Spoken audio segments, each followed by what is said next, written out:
আজি আমাৰ পথাৰত মানুহে ধান বান্ধি আছে মোক খানা লৈ যাবলৈ কৈছে মই খানা বনাই আছো আৰু বলক মই কি বনাইছো আপোনালোকক দেখাও পথাৰলৈ নিবলৈ আৰু মোৰ লগত আপোনালোক পথাৰলৈ ওলাব আমাৰ পথাৰলৈ ঢেৰ কিবা বনাই নিয়াতকৈ জটপটকৈ কিবা এটা বনাই নিলে পথাৰত থকা বৌ ভাল পায় খাই আৰু ৰান্ধনিও বনাবলৈ সুবিধা হয় সেইবাবে মই আজি বনাই ললো আন্দা কাৰী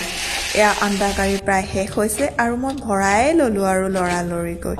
দেৰিও হৈছে ভাইটিয়ে ফোনো কৰি আছে না হাকেলে বুলি এয়া মই হটকেছটো আৰু দালি বনাই থৈ গৈছিলে মায়ে তাকো লৈ লৈছো নিমখ আৰু জলকীয়াটো আকৌ নিবই লাগিব পাহৰিলে কিন্তু পুৰা গালি দিব দেই এয়া মেইন আমাৰ আন্দা কাৰী লৈ লৈছো দেই আপোনালোকো খাব পাৰে পথাৰত অলমোষ্ট সকলো হৈ গৈছে এতিয়া পথাৰলৈ যাব লাগে ভাত লৈ বলক মোৰ লগত পথাৰলৈ যাওঁ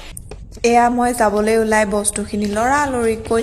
স্কুটিখনত লৈ লৈছো আকৌ গেটৰ তলা লগাই লৈছো এয়া আহি আকৌ পথাৰ পালোহি সিদিনা আকৌ একদম বহুত ভিতৰত পথাৰৰ মাজৰ পথাৰ দেখাইছিলো যে আজি আকৌ ৰাস্তাৰ কিনাৰতে লাগি থকা পথাৰ দেখাইছো দেই এয়া আমাৰ একদম ৰাস্তাৰ কিনাৰতে লাগি আছে এয়া এনেকুৱা হলে ভাল আৰু এয়া ওচৰৰ ভাইটি এটাই